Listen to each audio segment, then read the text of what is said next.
the What Can You Do Right Now workshop, where we are helping you get relevant, practical information you can apply in your business today. 2 weeks ago, we had Ryan McIntyre, founding partner at McIntyre Anderson, talking about AB5 and the implications of that on businesses. So if you missed that workshop, there is a link to our YouTube channel that will go out in our follow-up email along with a recording of today's session. So you can check it out there. Today we have Michael Dane, like a Great Dane, an award-winning digital marketer who builds websites that help customers, that help get customers from your site into that relationship building stage through email marketing. He has over 30 years of marketing experience working with companies like Disney, Nordstrom, and Joyce Meyer. He also has written 6 books and served as a professor of business at various universities. So with that, I'm going to hand it over to you, Michael. Thanks, Anna, and Jill, thanks for hosting this. This is a really cool idea. So I wanted to talk to you about really having a strategy for your digital marketing. So a lot of people come at you like, oh, you got to have a Facebook page or your Pinterest. And those things can be very effective, but really knowing how to use them and what's a good fit is important to you. So next slide, please. So I'm going to talk specifically today about your website. So when people get to your website, how to use content on your own website to move people kind of down that sales funnel. And just to break it down into the 3 simple categories, having top of the funnel, middle of the funnel, and bottom of the funnel content on your website. Next. So first, your top of the funnel. This is content that's really available to anybody to read. They don't have to pay for it. They don't have to buy anything. These are the kind of things that tend to show up on search engines. So people type questions in the search engines. So, how do I market my site, or how do I, fix my accounting problems? Those are the kind of things people type in. So when you have this kind of content available on your site, it's likely that people are going to find that and then find your website. And this kind of content also can be a little bit more generic. And you typically don't want to be like selling your product at this level. It's more informative and letting people, know that you're an expert in your area. So some examples next. This is my website. So I have some articles that you can read for free. Next. This is a client of mine. He's a chiropractor and he likes to blog, which is a good thing. So he has a ton of content, a ton of information. So this is, just an example of that top of the funnel content. Next slide, please. So then we want to move people down to the middle of the funnel. So even if they're coming through to our blog or something like that, we want to take them to that next step. You never want to have any dead ends on your website. You always want to give a call to action to that next step in the process. So, hey, you like this blog post? Check out my book. So more middle of the funnel content. That's cool. Go ahead, Jill. So some examples. On my website, you can download my books for free. So I've definitely given away many more books than I have sold. The idea here, though, is at that middle of the funnel, you're asking for an email address so that you can continue to market to these people or nurture that relationship. So you could have 1 million people visit your website, but if you don't at least get their email address, you don't know who they are. So if they haven't gone to the bottom of the funnel, which we'll talk about next, that primary call to action where they're buying something or setting an appointment, creating that transaction, you don't know who they are. So that's why we're going to have something kind of in the middle that people definitely are interested, but they might not be ready. They don't really know you yet. So they continue to nurture that relationship.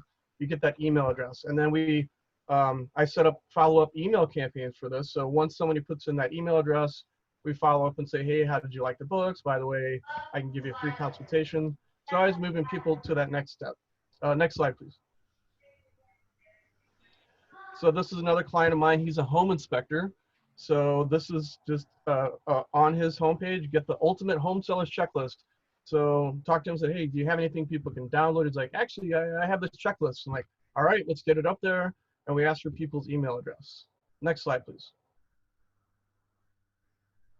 So popovers are a good place to use your middle of the funnel content. I don't really like using them for your bottom of the funnel, which is like, hey, this is the main thing we're asking for, but they're better for kind of the in-between person. So for me, this is a popover on my site.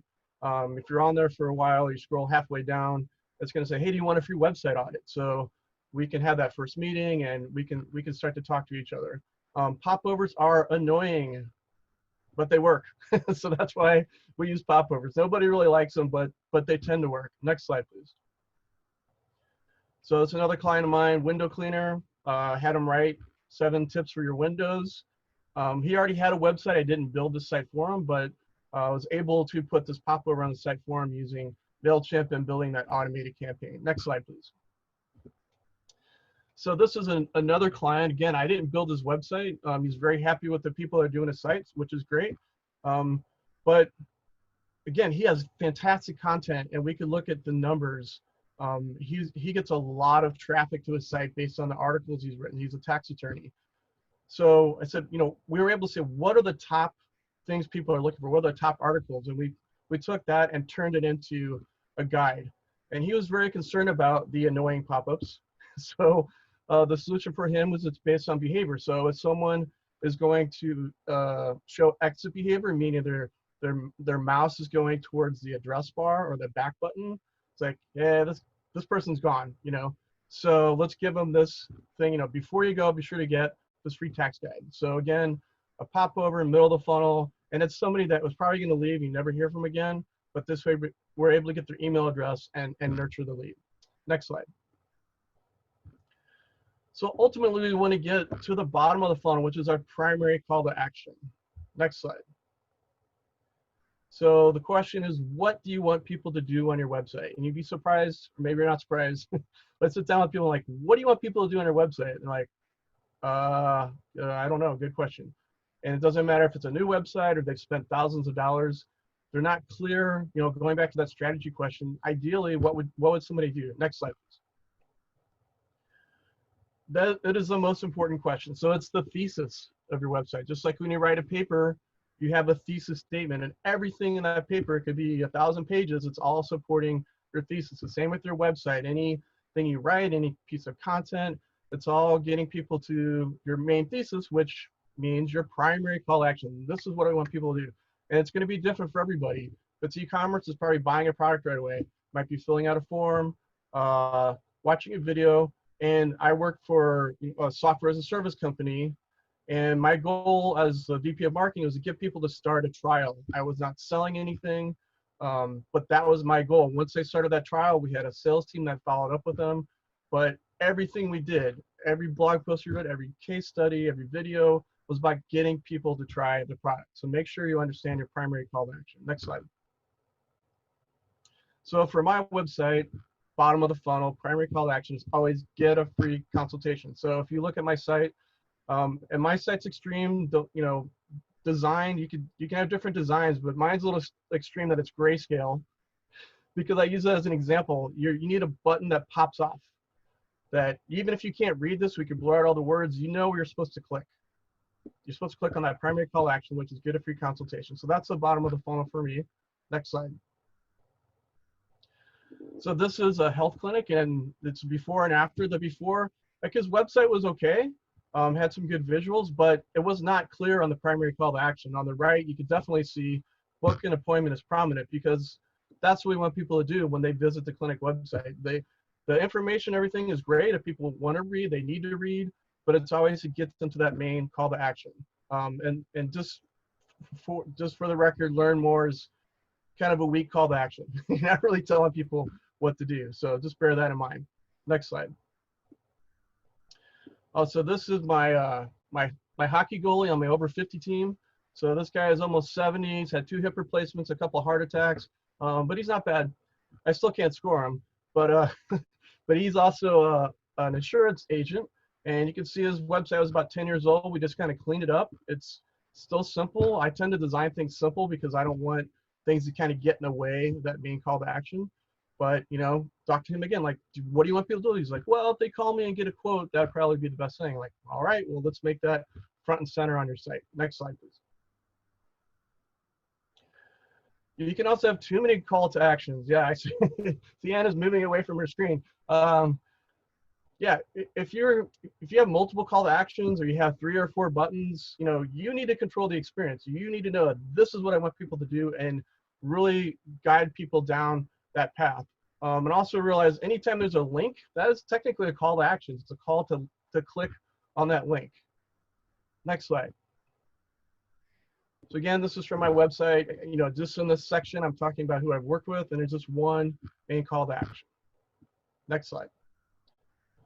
Buttons work. All right, next slide. So just think now, maybe you're not sure, you gotta go look. Does your website have a call to action button? And also make sure it's that primary one we talked about. What do you want people to do? And this is actually a campaign I did. I made some of these buttons. So I'm like, hey, I'll give you a button for your jacket, and I'll give you one for your website. So just as a reminder, it's a CTA button. Next slide. So again, just to review, you know, real simple, top, middle, bottom. Top is open to everybody. Middle, you get their email address, and bottom is what you really want them to do. So if they're coming in the top or the middle, you're always trying to drive them to that main primary call to action at the bottom. Next, please. Again, my website, under the resources tab, I have different kinds of content. So it's actually alphabetical. It's not by if it's top or middle. But if you take my online class, it's free, but I ask for your email address. Blog is free if you download my books. I ask for email address, things like that. So just think about, for your business, what kind of things can you offer?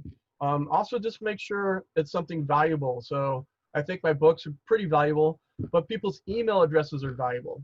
So it's a transaction. It's a value for value transaction. So make sure if you're asking for an email address, you're giving something good. Next slide.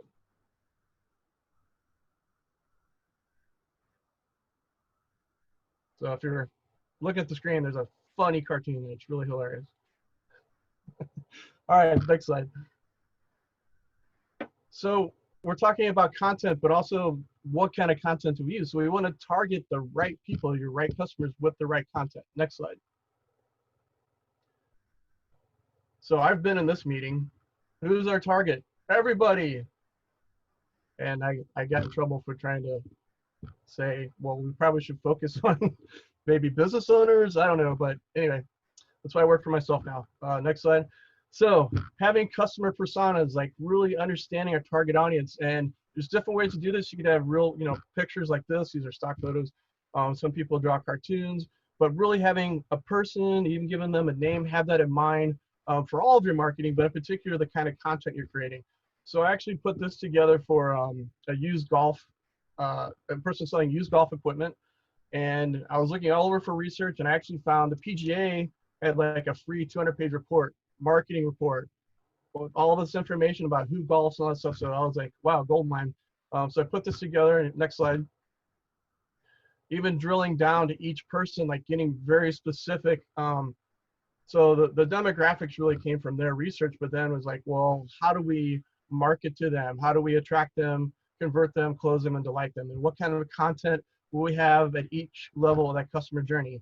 So all of this really helps you understand how to focus your content on the people that you're trying to target. Next slide. If you can have this kind of targeting, I want you to work for me, because this is incredible. This has got to be the best targeting I've ever seen. Next slide. So again, use personas to target the right people with the right content. I used to use Hubspot, and I'm certified in Hubspot. It's fantastic software. It's just too expensive for most of my clients because they're small business owners. But their website is awesome. It's an awesome resource for all kinds of research and articles. You can get certified for free, and you can make your own persona on the Hubspot site. Next slide.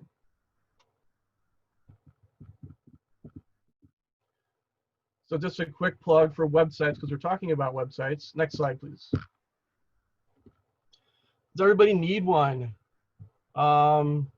Next slide. Yeah. What do you think I'm going to say? I'm the website guy. Of course, I'm going to tell you that everybody needs a website. And I've done a lot of marketing, but I've really just honed things down. I've worked in a lot of different areas, but became more and more digital focused and social media. But now it's like, hey, I just really focus on your website. It's the most important digital asset you have. So everybody needs at least a basic website. So even if you're getting most of your leads through networking, like I do, people take your business card, they go check you out. They want to see if you're professional. Do you have testimonials? Can they contact you? So you need something like that in place.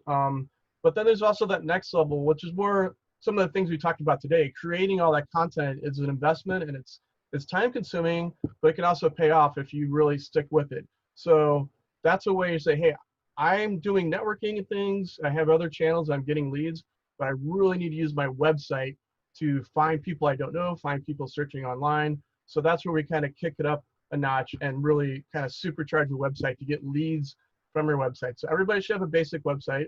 So if you don't have one of those, we would start there. And if you do have one, there might be some things we could do for content marketing to help you get more leads. And this is a study, more than 80% of people look at products or services online before they purchase. And reading the study too, the majority of those people aren't even buying online. They're just checking you out. If that could be in person, it could be a brick and mortar retail store. They're going and just kind of checking you out, and then they're actually going and making the purchase in person. So you might not even know they're visiting your website, but your website is still a very important part of the sales process. Next slide. So yeah, this could be my wife and I, but this will lead into any questions that you have. Awesome. Thank you, Michael. So first up, I want to open it up. If anyone has questions, you can feel free to put those in the chat, or if you want to raise your hand in the participants window, then we will pop over to you. But I have lots of questions if no one does, so I'll leave it for you guys first, and then I will pop in with mine. I have one in the chat. Someone asked, how do I come up with content for my website?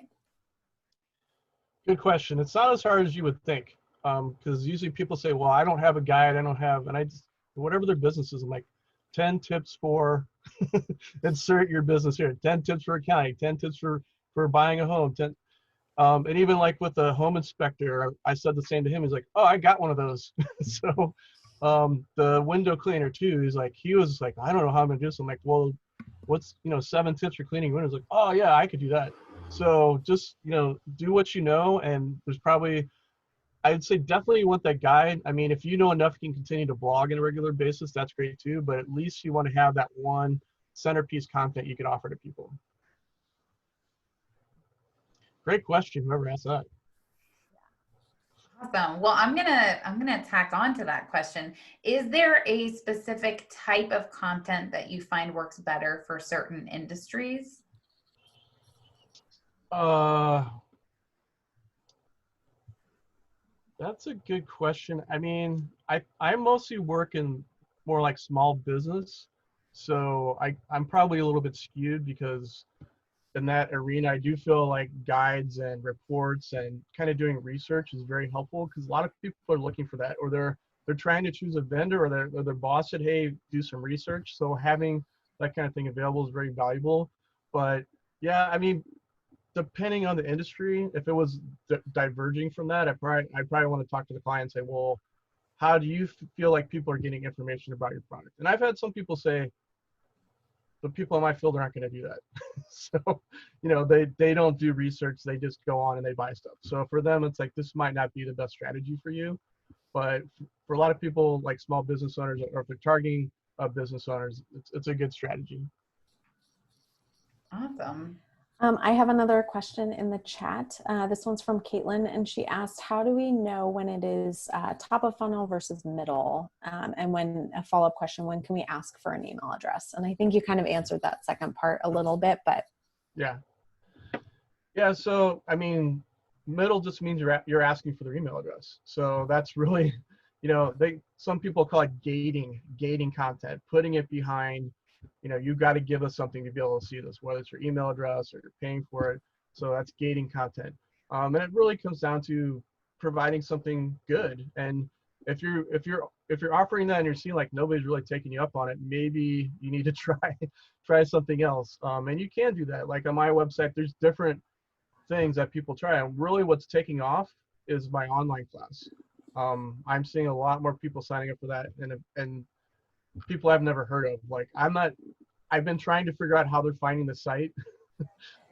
So maybe I need a specific SEO person to help me with that. But yeah, I was kind of surprised. So maybe, experiment with different types of content. But essentially, if you want someone's email address, it better be good. Yeah, cool.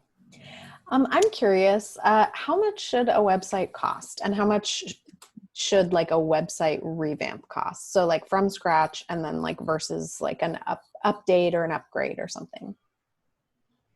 Yeah, so I get the cost question a lot.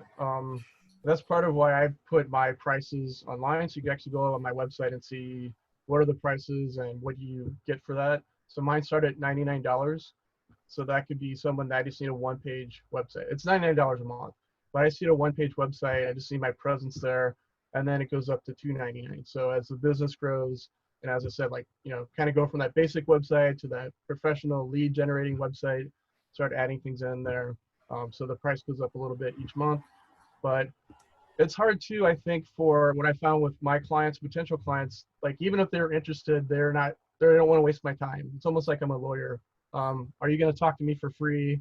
Am I wasting your time because I don't know how much budget I have for that? That's the other reason why I want to, like, instead of charging up front like I used to, I just charge like a monthly fee to have your website. So I think it's a little bit more accessible, more like a subscription rather than a huge upfront capital investment. With that subscription model, is there like an expiration date for that? Do you just host their website and so it just is in perpetuity? What does that look like? Yeah, so as long as you want, it's kind of like software as a service or like a Netflix subscription. As long as you want to use it, that's how long you pay for it. And I am paying for the hosting. I'm paying for all the website software and all that on the back end. So the upfront cost isn't, that's not all profit besides my time, but also I'm taking care of all the other fees. So again, I want to make it simple for business owners. They don't have to think about all that, or I got a domain and I got hosting over here. So I deal with that a lot. As far as, and you said also like redoing a website. Most of the time when I look at people's websites, it's cheaper, faster, more efficient for me just to start over and use the software that I use because it's easier to use and easier to maintain. We can usually repurpose their content. So if they already have a lot of blog posts or things written that are good and are still relevant, we can copy that stuff over to their new site. And it's really the same price because I'm essentially building a site for them each time. Cool. That's a really interesting model. I love that. Oh, thank you. Mm-hmm. Well, I want to talk about tech because I want to talk about tech. So is there a platform that you recommend for small businesses that want to host their own site or that you're providing a site for? Do you have like a platform of choice? Absolutely. Squarespace is the best. I have no affiliate fees, no, I get nothing for saying that other than I just want to share my experience. And I'm certified in WordPress. WordPress is a huge advance at the time over hand coding sites, which is what it was like when I first started. Also, I'm a marketing person first. I've kind of learned this stuff. I say I don't know how to make the Legos. We were talking about Legos earlier, but I know how to put them together and make you a cool site. But most of the Lego pieces are already out there. But Squarespace is way easier to use, and it's all kind of together.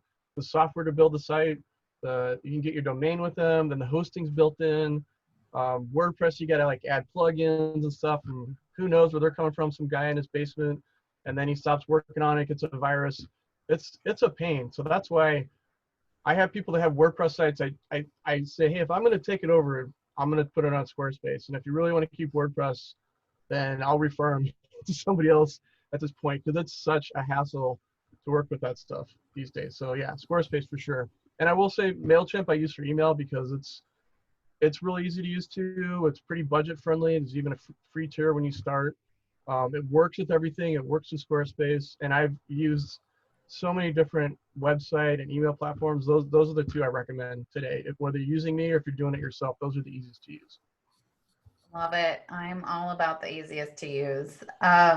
One more question on content. How many touch points on average do you think a potential client needs to move from that top of the funnel to the bottom of the funnel? I don't really know. I haven't researched that. So I'll just give you my off the cuff opinion. Cool. It depends. It really depends. And that's why I think people are in different places. that's also why that call to action button needs to be front and center. If someone's like already heard about you and they want to contact you, don't like have a popover with the video and dancing mice and stuff like. No, just let them contact you. So people are in totally different places when they come into your site. They also reach your site different ways. Most people don't reach your site from the homepage, and if you're doing it right, they really should. They should be coming in their blog post you wrote, or a social media post, or an advertisement that takes them to something that's more specific to what they're looking for. So, I mean, there's things they say there's 7 touch points and stuff, but I don't know. But I would just say you kind of want to cover your bases, and that's why you want to have content at different places. So you're kind of meeting people where they're at. Love it. And then is that strategy different at all when you're doing business to business companies versus business to consumer companies? That was a question from the chat. So thank you, Zach. Well, if I'm understanding the question right, the content, yeah. So understanding like who you're talking to, I mean, your voice and, you know, the whole thing with the persona is like, if I'm selling to a business owner, I mean, I'm selling to someone like, this is how to build your site. I mean, just the language you use and the topics, obviously those are going to be different. As far as the media, I don't know that it's that different. Again, really look at your personas. Like if you look at those golf personas, people are different ages. So I mean, if you're targeting people that are in their 50s compared to their 20s, you know, 50s Facebook, 20s probably TikTok, you know. So according to my daughter who lives on TikTok, but I love it. Yeah, I definitely agree with that. I think that, you know, you might have different strategies in terms of content, as well as different strategies in terms of, you know, where you're putting that content. But ultimately, whether you're B2B or B2C, it's still a funnel. You still want to put out yes. broad content that's accessible. You want kind of to move people into finding out more about you, and then move people that are the right fit that you've also kind of filtered in that process into that real engagement call to action. Let's get going. Wow, you're listening, Anna. It's almost like I have notes here about this. No, that was a fantastic presentation. I think that tracks with everything I have heard on this topic and expounds on it and really simplifies it, which I absolutely love. So thank you so much, Michael. We are at time. So if you would like to reach out to Michael directly, here is his contact information. It will also be in the follow-up email that you will get, as well as my contact information if you would like to reach out to me. And then I wanted to remind you that our workshop is on the 1st and 3rd Thursday of the month. So our next workshop will be on August 6th. And we will have Jacqueline Sobral, founder and owner of Squared Business Concierge, talking about the services that she is providing for business owners and especially for startups. So I'm really excited to hear her kind of go through the stuff that she is doing to help businesses get off the ground. I'm going to that one. So hope you guys can join us. Thank you again, Michael. That was a great presentation. Thank you. Awesome. Have a great week, everybody.